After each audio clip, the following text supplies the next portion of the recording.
Hello, ladies and gentlemen. Welcome to Congo to TV. Face to face today. I have a pleasure. I have an honor today to have with me Mr. Gary Horton. Mr. Gary, welcome to the show.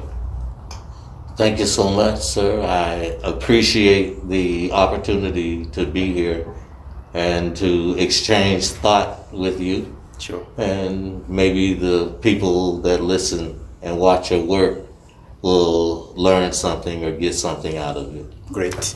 Now, the first thing I want to begin with is your name. People hear your name a lot. You're very known in our community. One day I was at a soccer field. Somebody mentioned your name, and there was this young boy. He said, "I always hear his name. I've never seen him." Sometimes I talk to some young people like me. They will say, "I ask them, where are you working?" They say, "I'm working for Mr. Horton."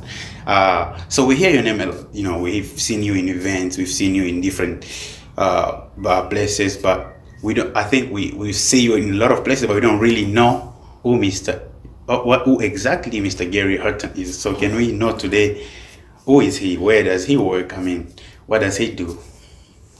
Well, thank you for the opportunity to say to people a little bit about who I am. Yes. My story is one that I think someone may get something positive out of it, because I was born and raised here in this city. Okay. Wow. By my father, who was born and raised in Erie.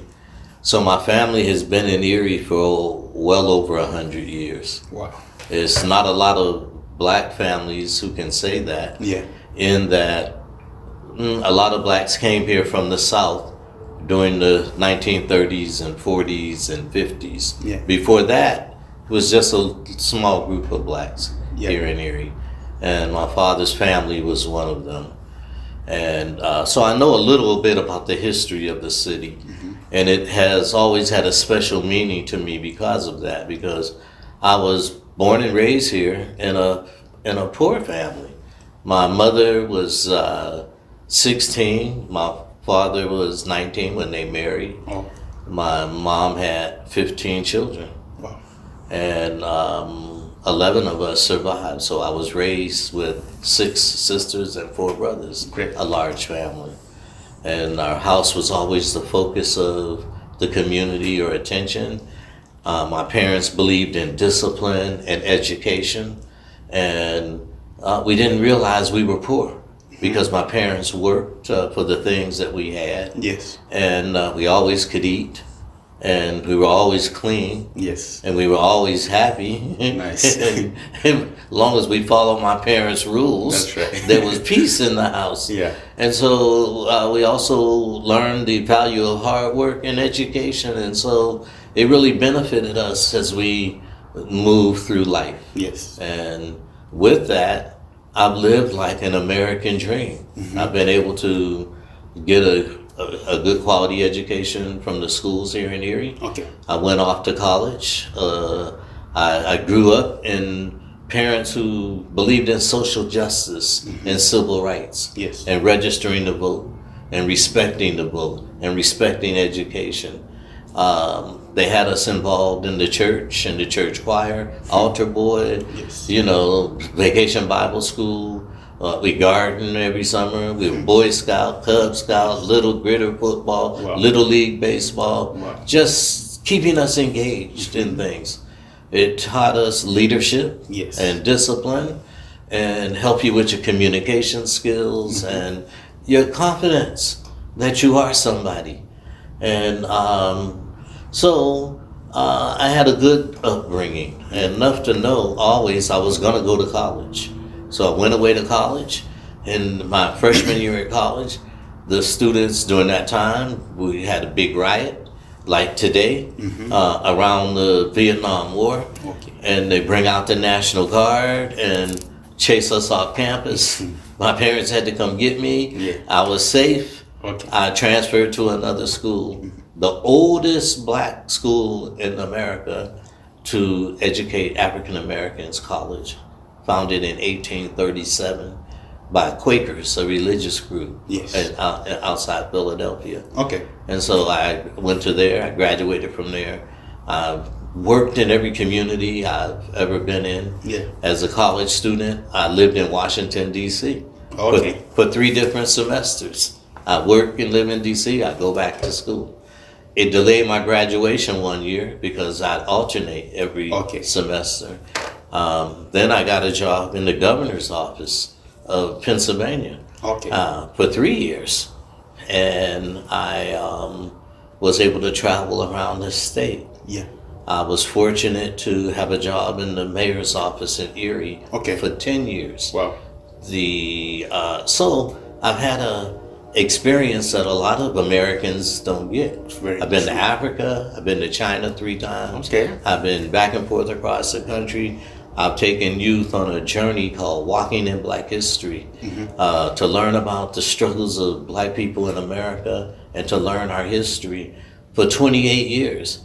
And so it inspires me. Yeah. I come back home with the excitement and the remembrance. I can't forget how we got here. I'm grateful. I recognize that while things aren't perfect, and neither am I, that we have to always keep ourselves ready for God to use us. And if God uses us to the glory of His name, who is someone else to judge what we do or don't do?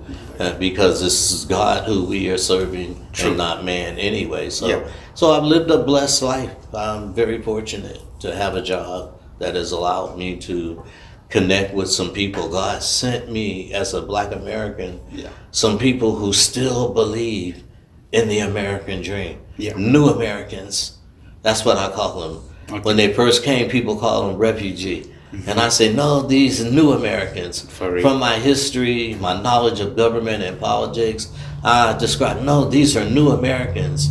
And it's empowering, and it has been a blessing to me what they've allowed me to be free of who I am, of my own culture and that. And so I sit here, before you really blessed that's who Gary Horton is. I have a large family in Erie. My brother is on the Erie County Council. My sisters can all sing and dance. I can't sing or dance. I don't have any of that talent and that. But as the little person in the family, I've always been able to talk and defend the people and do that. And so the bigger ones always make people leave me alone. Leave them alone. So I've lived a blessed life, and I thank God for all of that. And I thank you for giving me an opportunity to share that. I know I went a little long. Oh, this is great. That's what Gary Horton is. Great. I mean, that's powerful. That's inspiring too. I mean, to see, where you came from and where you are now, and how much you are giving back to the community now is really great. How you help the people you call yourself the new Americans. I think a lot of people know you, and I think this is gonna allow people to now better where you came from and also see, I think, why you do everything that you do now. Now, you say you believe in in equality and justice, and I think that you also fight against injustice. And when the incident of George Floyd happened, you protested in downtown Erie. No, I didn't. Oh, you didn't? I didn't know. I make my voice known, but I chose not to because I didn't see where it was organized. Okay. And I felt what happened, I could have predicted something like that could happen. Yeah. And if it does, who will listen to me? Who will listen to Gary Horton then out there in that environment? And so I thought it was wise for me not to go and not to participate in that. I didn't know the people. Okay. And I didn't just go lead our people behind just anyone. I believe in peaceful nonviolence. Yeah. I'm a follower of Dr. Martin Luther King. Yeah. And, so I didn't, where my instinct tell me that's not there. Yeah. It's not my hope to lead people to slaughter and destruction by those who have the power and the guns and all of that. We can't win that battle today. I believe that for the things that people are protesting for, Yes. they're so important today. They're not new. But I also believe from the bottom of my heart that God didn't bring us through 400 years. How long the black men been in America who have suffered the unimaginable humiliation and the things that we've had to go through that maybe former refugees can relate to. Yeah. From the passage of their experience. Maybe they can relate to that. That black people in this country for 400 years would have to endure those kind of things. 200 and some years of slavery, Yes. legal slavery, and then another 200 years of just neglect. Just again legal exclusion.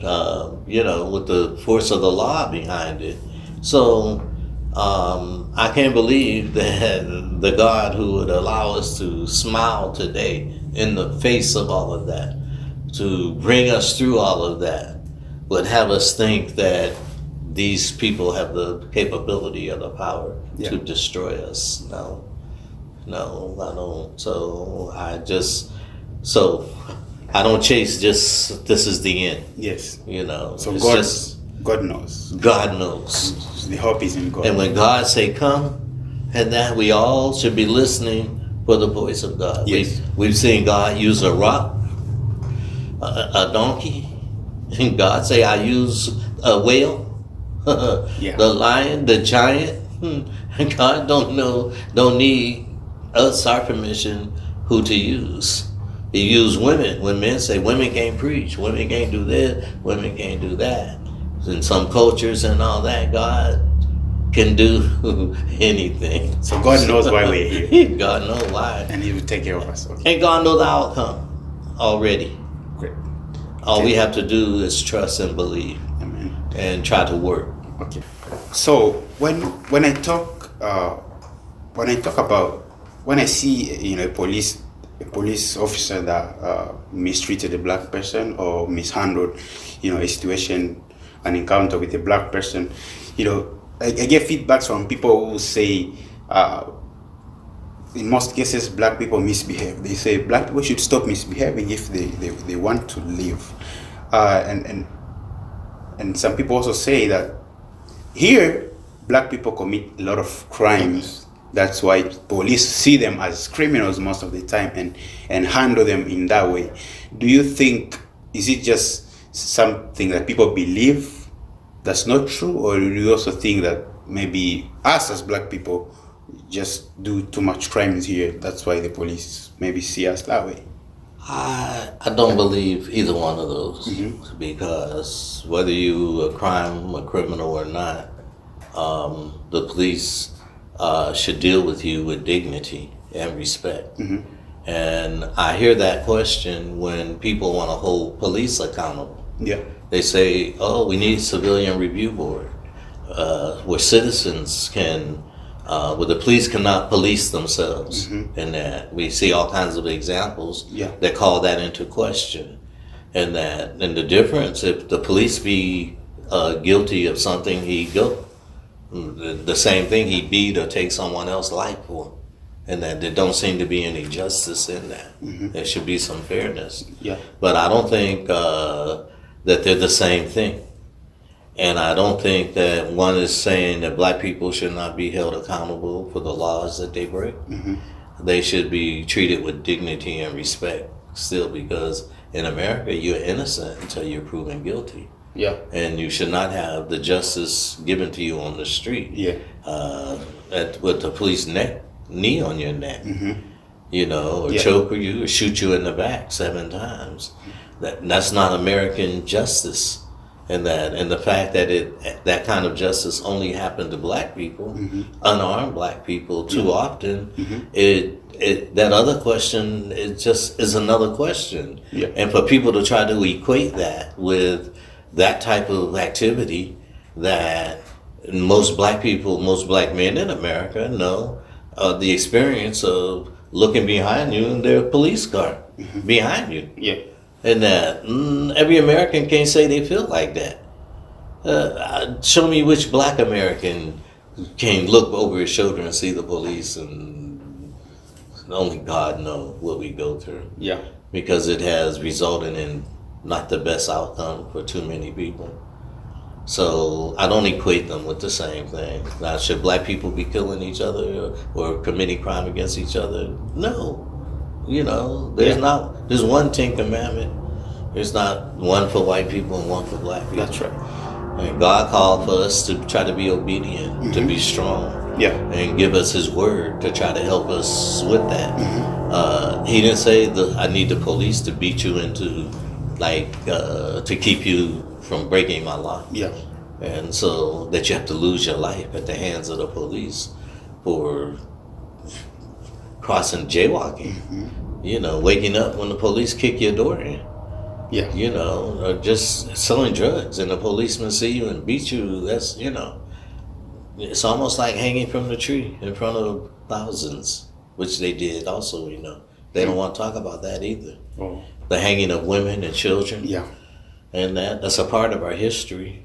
But a people that would do that to another people, and then question those people why they act like they do to each other, I'm not smart enough to figure that out. The picture tell me everything, that I need to know.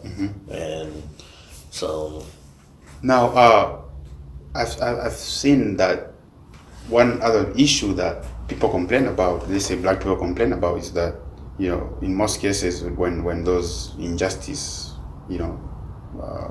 happen, justice don't get served, or it takes forever for justice to be served.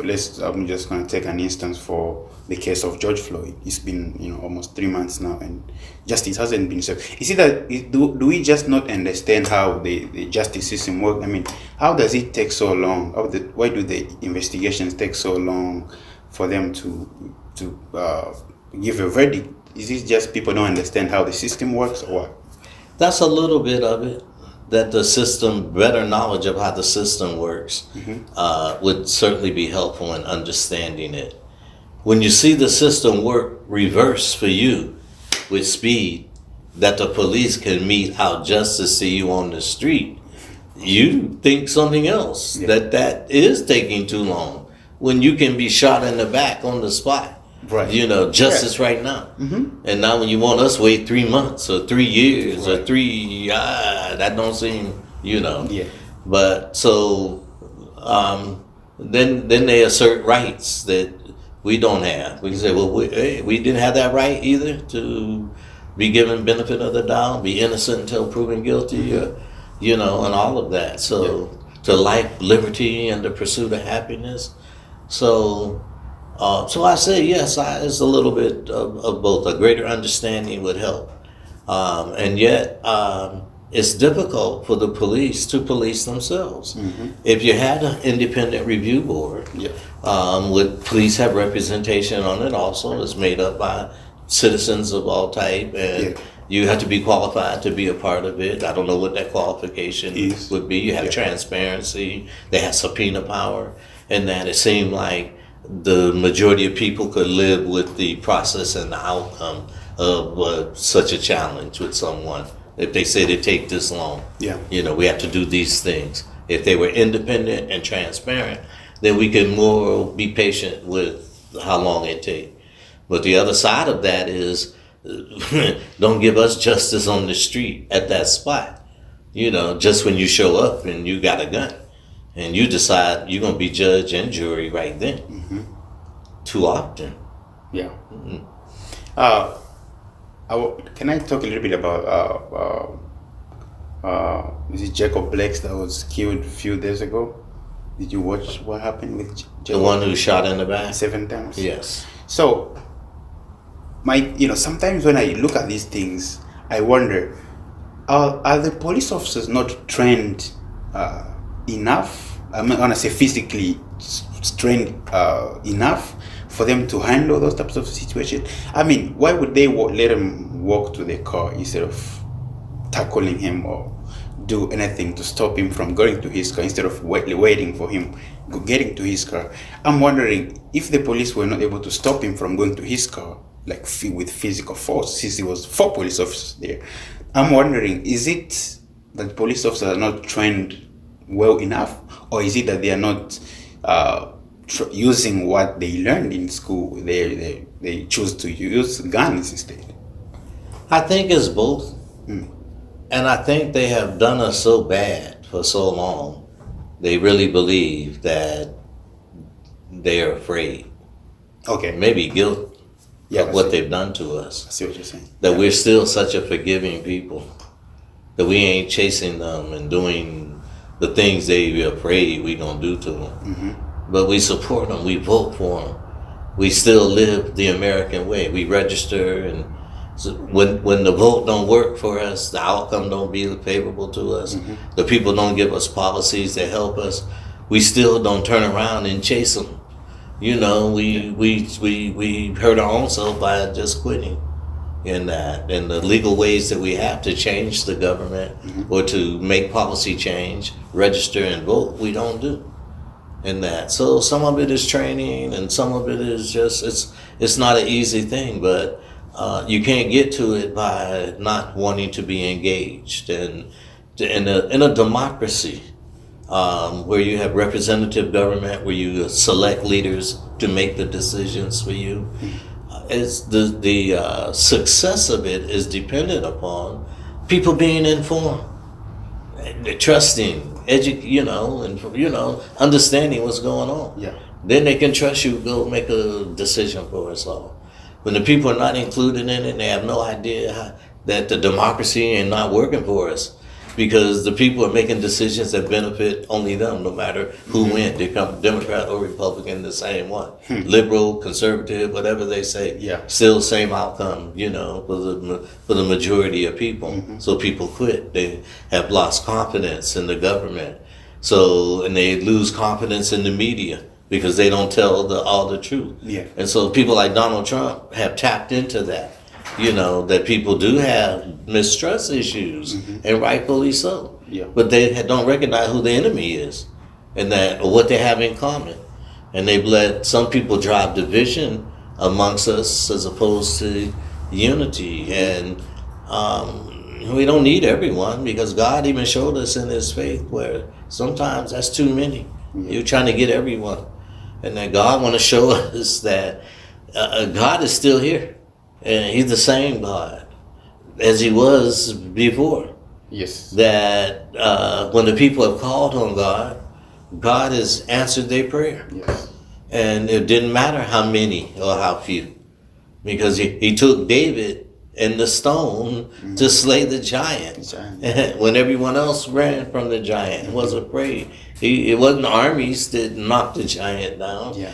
It was, so those of us who believe still in the power of God, some things we might want numbers, but to believe that it take us all, but them people who say, oh, take all of you, we don't make a progress until it's all of you. They doubt the power of God. True. And when we think we all together now, it's all of us, we will not give God the credit that God deserves for what God do for us, because we'll think we did it for our own. Look at what we've done. No. So the crowd thing is not always the best. And we've seen many times that the person with the pioneer, the one who dreamed and see and build, and that has more impact for the people in the long run. That's what God wants. That's what God bless in that. And so, yes, the police need more training. And yes, some of them revert back to that fear thing that they have of us, and that hate thing, and they just default to it. Like something go off, like you spook the horse and he take off. Something go off in them when they see us. It has to, and we have all felt that.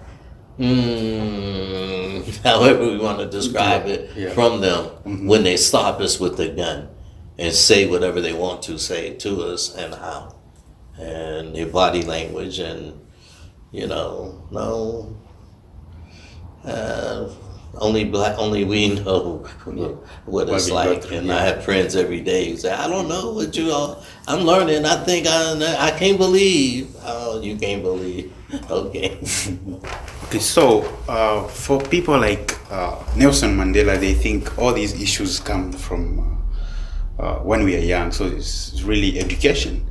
Like we say, like the police act to this, thing they call fear of how we act, how we live our lives. And so today also some people of our color are starting to have fear when they see the police officers. Even kids, I've seen some videos where a kid was playing, they see a police car passing by, they run away to hide and stuff.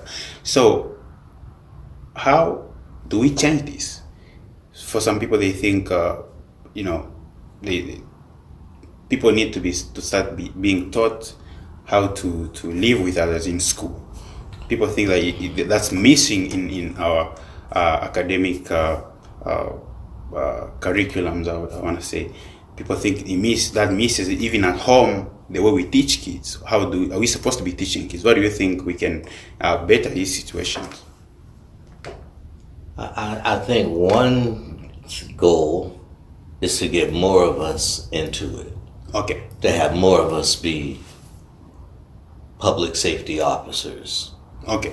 People with a sworn to take care of us, to look out for us. Mm-hmm. In America, the police department, as I understand, was founded to catch runaway slaves. Oh. So it's had a certain kind of culture in the forming of it. Yeah. Not that it was, after all, lawbreakers, everyone, but for us. And they've given them other duties along the way. But the main thing was to keep us. So, if that's a part of the training, it was a part of the culture. Okay. It's hard to know. It's hard. But one thing, we need more of us into it to give us more confidence that we'll be there for the right reason, and that for the little boys and girls that see more of us in it, then they can aspire to do so. But when a young person, when the kids see the police shoot your daddy in the back seven times with you in the car, when the children see your gunplay, your own gunplay and handling of guns, and the end of it is, here come the police again. So they see the police not as just bringing ice cream and information on what to stay away from and all of that, but they see them in the height of anxiety and stress. And what they call it now, even, for the kids, the mental, Yeah. It's becoming a psychological problem. Yes. So, and it's almost like in the DNA now, So how do we change it? Well, we can need more of us in it, for one. And we have to see the police change. True. And be more responsive to the people, the culture change. And they recognize that. And the culture recognizes there are some things we want the police to do that the police should not be doing, and that there's a job for someone else. Yeah. And that you don't need a person with the gun and the baton and the mace and the stinger and the handcuff and Too much. No, you might just need someone who can talk to people. Yeah. And be trained for that. So there's no perfect way. But everyone has to recognize that there's room for improvement. Yeah. And what better time than now? Locally, we see almost like a pushback. Every couple of weeks we hear something else. From the kick of the girl in the street. Yeah. To the mayor getting threats. To the letter to the mayor that resulted in the police officer being fired. To now the retired police officer calling the lady up in front of the food store with the Black Lives Matter sign and saying she should be raped or murdered or something like that. I mean, but they say, no, he been gone 12 years. Wow. remember the story, 12 Years a Slave? Did you see that? Not 12 yet. Years a Slave is a movie that came out. Okay, I haven't seen it yet. It's in the culture though. I see. So it doesn't seem like we're making progress when we want progress, when we need progress. There seems to be a pushback and a resistance, and maybe it's for the previous question you raised, the fear. And, we need police because of the crime that is going on in some neighborhoods with some people. And certainly our organization's position is not one that says we don't need police. No, we do need police. We need police. Yeah. And we want police. You don't defund the police. Right. Train them better. Give them different kind of resources. Yeah. Change the job. Let someone else do some of that stuff. Pay them better. Everything. You know, make them live in the city. They should not have to live outside the city, afraid of the people or away from the people. Yeah. They should want to live in the city around the people and both have the trust in that the police live in the neighborhood, we're safer. Yeah. And they're part of the community. So Nice. all those things. Yeah, I see. Now, as we're coming to an end of this interaction, my last question to you is that, I mentioned in the beginning that you're involved in so many activities and events, and you also gave us a little bit about your life. Now, what's your goal into what the things that you do, or the people that you work with? What's your goal in doing all the things that you do and the people that you work with? Well, my hope in the near future, I say in the next 18 months or shorter, would be to pass the baton to someone else. Hopefully a new American. Many people could feel, I'd like to do what Mr. Horton did, or I want that job, or I want to do, but they haven't walked in the shoes. And so I want to pass the baton to someone and be available to help them if they need help, so that they don't have to be perfect. When the people say, "Oh no, they're not good enough," no, they could be better because if God is with them, and we serving the people, who's someone else to say you're not ready, and the next one is not ready to do that. And so I don't want to hold on to it. No, this is mine. I can't let it go. And that, no, I want to move on. And in the direction I want to move is more entrepreneurial. I want to show the people that I've been working with, and if hopefully one of the influences I hope I've had on them is to nurture that independence that's in them already, that self-help and drive that I can do, that I'm a king, that if God is with me, to nurture that thought and to help people who identify more with those people who have that. Because amongst the new American population, I see it in a lot of places. So I want to nurture it so that when Mr. Horton is gone or out of the way, that those people who think so highly of me and think I really help the people, that some of them have been motivated to help the people the same way. And that the new generation that's becoming the first generation college graduate in America, that is so important. Long after I'm gone, I hope someone remember that one thing, if they don't remember anything else, about the one thing that I always, two things, the education and the hard work, the self-drive, and that to be able to see where you at after I'm gone. And that is the thing that I feel kind of happy about, to see the people that God has allowed me to help nurture. And so to pass that baton on to someone and maybe help them, and to maybe take the vacant 19 acres of land that we have and build some enterprises, do the hard work, the groundwork, to bring some other people into that, to help the church that's meeting at the center now for about 3 years, realize their dream, build a church, build their own church. Don't buy someone else's building but build a church for grandma where she ain't got to go up and around. Yeah. No. And that with a kitchen and a daycare. Yeah. So that we can serve the children that we are having. And so my dream is to help the church realize their dream, to have their own land, and to build houses and show people you don't just have to move into, excuse me, the bad neighborhood or the bad house. You can build your own house. It don't have to be someone else's vision of split level basement. Yeah. No, build a, so that's what I want to do.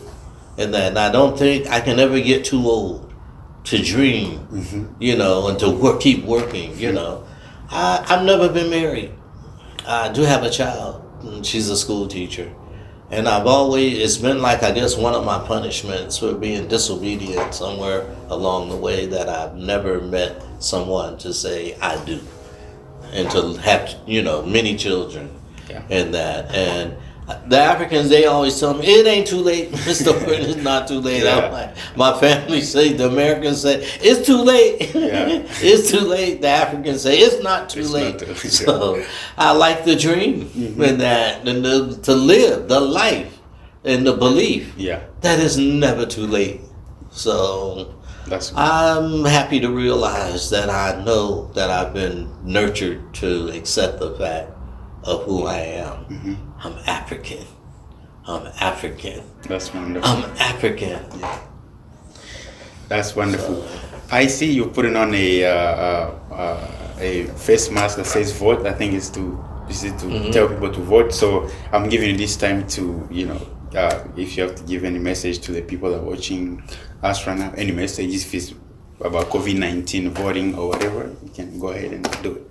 Yeah, one of the things we're doing about COVID-19 is, and the thing I believe I learned is that the new Americans know what disease is more than Black America. They recognize, they've seen it before. They also know what the government mean when they say, don't rise up, settle down, hunker down. Yeah. And those are the things that are going to save us from the disease. To respect the disease and to hunker down, to wash our hands, to wear the mask, to be social distant, don't chase the American way. Oh, I'm bigger than anything. I'm invincible. No. Right. We need to retreat. God has given us the ability to do that. Those are survival, We don't have to try to be like someone else and think we can conquer. So that's what I want to say about the COVID. That we testing people.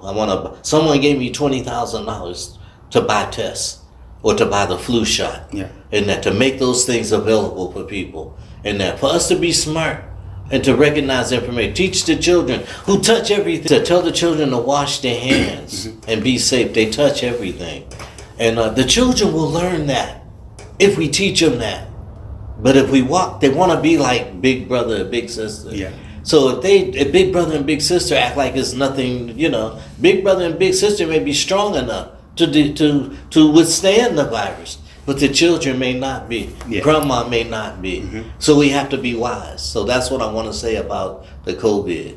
About the vote in the state of our country. Again, I think the new American realize what it is to be able to have a voice and to have a vote, the power to be able to do something without threat of the gun or to jail, to lose your life, to whatever. Yeah. So here we have the unique opportunity in America where they say this is the greatest democracy, where that is threatened by the person who occupies the White House today. He's making signs and signals that I believe the new American recognize. Hey, I've heard that voice before. I've seen that wave before. It will be here on top of us before you know it. You have to wake up, people. And so the power that we've been given is the vote. It cannot happen if we vote. Because I believe in the American dream. I believe in the army. I believe when we vote that person out of office and he tried not to go, that the army will go to get the book, get the American Constitution, and tell them that too many of our children have died for this. This is the thing that makes us different than everywhere else in the world. Your time is up. You must go. Go, yeah. And that's what we have bragged and boasted about to the world while we in someone else's country fighting for them to have the right to vote, or for us to get their oil or their peanut or their whatever. Yeah. And that we've always said that. Now here it is at home, the one thing we have. And the last point, the most significant God or spiritual impact of that to me is that the people who have paid the biggest price to get the vote, these hands, we paid the price that no one else has ever had to pay to have the vote. And we got the least back from it. We get nothing from it. That God will put the power to save the American dream and American democracy in our hand. What will we do with it? So I appeal to the young people. They think you're not going to vote. Let's show them that we are smarter than that. Yeah. Let's go to the polls and let's vote. Let's make our democracy work. Let's save our democracy. And we'll figure out the things that need to be improved later. But we cannot sit at home and sit it out and say it don't matter. Yeah. It don't make a difference. It does make a difference. We have power in our hand that only God could give us, in spite of the guns that they have, the positions that they have, the policies that they make. God still put the power of the future that they have in our hand. And if they are to win, we have to exercise that power. Yeah. If we don't exercise that power, we're not going to win. Right. And we may survive, us, because God has brought us through 400 years of the worst. But our white friends, our liberal and conservative friends, who now have to face the reality that the world will never be like they thought it would go back to, by keeping us down, they'll find out that they have lost their rights and their freedom and their American dream. And to them, the American nightmare, all because they really thought he was going to put us in place, keep us down. So thank you very much. It's been my privilege. I mean, I didn't know what to expect, but I can't leave without saying that I'm proud of you.